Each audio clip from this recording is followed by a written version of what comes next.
रामायण कथा। विश्वामित्र का आगमन। अयोध्यापति महाराज दशरथ के दरबार में यथोचित आसन पर गुरु वशिष्ठ, मंत्रीगण और दरबारीगण बैठे थे।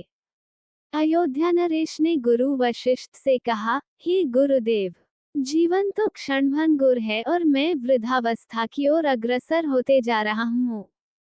राम, भरत, लक्ष्मण और शत्रुघ्न चारों ही राजकुमार अब वयस्क भी हो चुके हैं।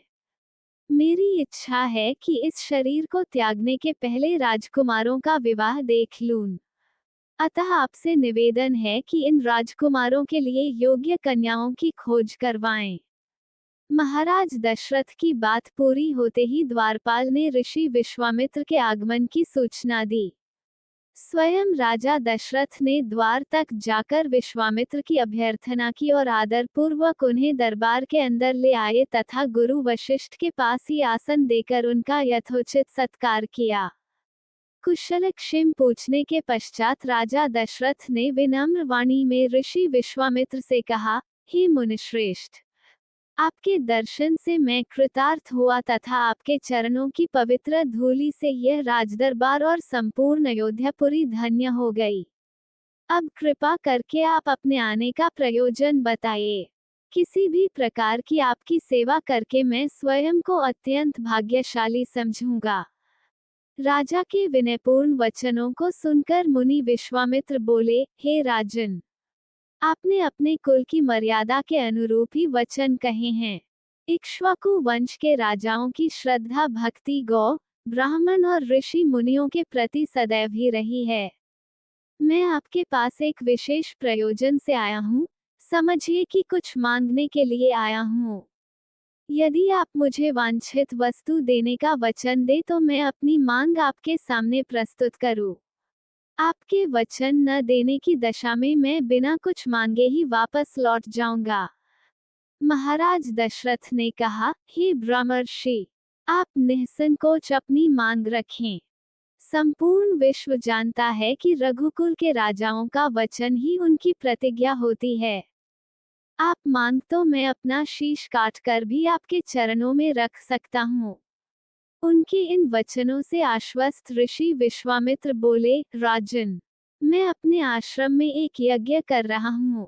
इस यज्ञ के पूर्णाहुति के समय मारीच और सुबाहु नाम के 2 राक्षस आकर रक्त, मांस आदि अपवित्र वस्तुएं यज्ञ वेदी में फेंक देते हैं। इस प्रकार यज्ञ पूर्ण नहीं हो पाता। ऐसा वे अनेक बार कर चुके हैं। मैं उन्हें अपने तेज से श्राप देकर नष्ट भी नहीं कर सकता क्योंकि यज्ञ करते समय क्रोध करना वर्जित है। मैं जानता हूँ कि आप मर्यादा का पालन करने वाले, ऋषि मुनियों के हितैषी एवं प्रजावत्सल राजा हैं। मैं आपसे आपके ज्येष्ठ पुत्र राम को मांगने के लिए आया हूँ ताकि वह मेरे साथ जाकर राक्षसों से मेरे यज्ञ की रक्षा कर सके और मेरा यज्ञानुष्ठान निर्विघ्न पूरा हो सके। मुझे पता है कि राम आसानी के साथ उन दोनों का संहार कर सकते हैं। अतः केवल 10 दिनों के लिए राम को मुझे दे दीजिए।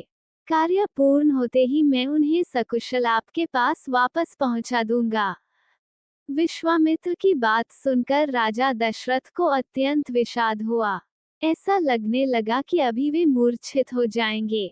फिर स्वयं को संभालकर उन्होंने कहा, मुनिव, राम अभी बालक है। राक्षसों का सामना करना उसके लिए संभव नहीं होगा। आपके यज्ञ की रक्षा करने के लिए मैं स्वयं ही जाने को तैयार हूँ। विश्वामित्र बोले, राजन, आप तनिक भी संदेह न करें कि राम उनका सामना नहीं कर सकते। मैंने अपने योग बल से उनकी शक्तियों का अनुमान लगा लिया है। आप निश्चिंत होकर राम को मेरे साथ भेज दीजिए। इस पर राजा दशरथ ने उत्तर दिया, हे मुनिश्रेष्ठ, राम ने अभी तक किसी राक्षस के माया प्रपंचों को नहीं देखा है और उसे इस प्रकार के युद्ध का अनुभव भी नहीं है। जब से उसने जन्म लिया है, मैंने उसे अपनी आंखों के सामने से कभी ओझल भी होने नहीं दिया है। उसके वियोग से मेरे प्राण निकल जावेंगे। आपसे विनय है कि कृपा करके मुझे ससैन्य चलने की आज्ञा दें। पुत्र मोह से ग्रसित होकर राजा दशरथ को अपनी प्रतिज्ञा से विचलित होते देख ऋषि विश्वामित्र आवेश में आ गए। उन्होंने कहा, राजन, मैं नहीं जानता था कि रघुकुल में अब प्रतिज्ञा पालन करने की परंपरा समाप्त हो गई है। यदि जानता होता तो मैं कदापि नहीं आता। लो, मैं अब चला जाता हूँ। बात समाप्त होते होते उनका मुख क्रोध से लाल हो गया। विश्वामित्र को इस प्रकार क्रुद्ध होते देखकर दरबारी एवं मंत्रीगण भयभीत हो गए और किसी प्रकार के अनिष्ट की कल्पना से वे कांप उठे। गुरु वशिष्ठ ने राजा को समझाया, हे राजन, पुत्र के मोह में ग्रसित होकर रघुकुल की मर्यादा, प्रतिज्ञा पालन और सत्यनिष्ठा को कलंकित मत कीजिए। मैं आपको परामर्श देता हूँ कि आप राम के बालक होने की बात को भूलकर एवं निश्चिंत होकर राम को मुनिराज के साथ भेज दीजिए। महामुनि अत्यंत विद्वान, नीति निपुण और अस्त्र शस्त्र के ज्ञाता हैं। मुनिव के साथ जाने से राम का किसी प्रकार से भी अहित नहीं हो सकता, उल्टे वे इनके साथ रहकर शस्त्र और शास्त्र विद्याओं में अत्यधिक निपुण हो जाएंगे तथा उनका कल्याण ही होगा। गुरु वशिष्ठ के वचनों से आश्वस्त होकर राजा दशरथ ने राम को बुला भेजा। राम के साथ साथ लक्ष्मण भी वहां चले आए। राजा दशरथ ने राम को ऋषि विश्वामित्र के साथ जाने की आज्ञा दी। पिता की आज्ञा शिरोधार्य करके राम के मुनिव के साथ जाने के लिए तैयार हो जाने पर लक्ष्मण ने भी ऋषि विश्वामित्र से साथ चलने के लिए प्रार्थना की और अपने पिता से भी राम के साथ जाने के लिए अनुमति मांगी। अनुमति मिल जाने पर राम और लक्ष्मण सभी गुरुजनों से आशीर्वाद लेकर ऋषि विश्वामित्र के साथ चल पड़े।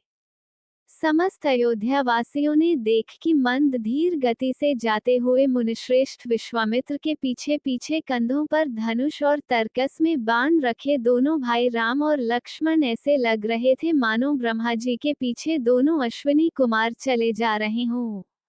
अद्भुत कांति से युक्त दोनों भाई गोह की त्वचा से बने दस्ताने पहने हुए थे। हाथों में धनुष और कटी में तीक्ष्ण धार वाली कृपाणें शोभायमान हो रही थीं। ऐसा प्रतीत होता था मानो स्वयं शौर्य ही शरीर धारण करके चले जा रहे हों। लता विटपों के मध्य से होते हुए 6 कोस लंबा मार्ग पार करके वे पवित्र सरयू नदी के तट पर पहुंचे। मुनि विश्वामित्र ने स्नेहयुक्त मधुर वाणी में कहा, हे वत्स, अब तुम लोग सरयू के पवित्र जल से आचमन स्नानादि करके अपनी थकान दूर कर लो, फिर मैं तुम्हें प्रशिक्षण दूंगा। सर्वप्रथम मैं तुम्हें बला और अतिबला नामक विद्याएं सिखाऊंगा। इन विद्याओं के विषय में राम के द्वारा जिज्ञासा प्रकट करने पर ऋषि विश्वामित्र ने बताया, ये दोनों ही विद्याएं असाधारण हैं। इन विद्याओं में पारंगत व्यक्तियों की गिनती संसार के श्रेष्ठ पुरुषों में होती है। विद्वानों ने इन्हें समस्त विद्याओं की जननी बताया है। इन विद्याओं को प्राप्त करके तुम भूख और प्यास पर विजय पा जाओगे। इन तेजों में विद्याओं की सृष्टि स्वयं ब्रह्मा जी ने की है। इन विद्याओं को पाने का अधिकारी समझकर मैं तुम्हें इन्हें प्रदान कर रहा हूँ। राम और लक्ष्मण के स्नानादि से निवृत्त होने के पश्चात विश्वामित्र जी ने उन्हें इन विद्याओं की दीक्षा दी।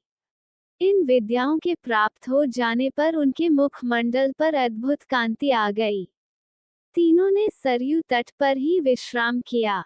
गुरु की सेवा करने के पश्चात दोनों भाई तृण शैयाओं पर सो गए।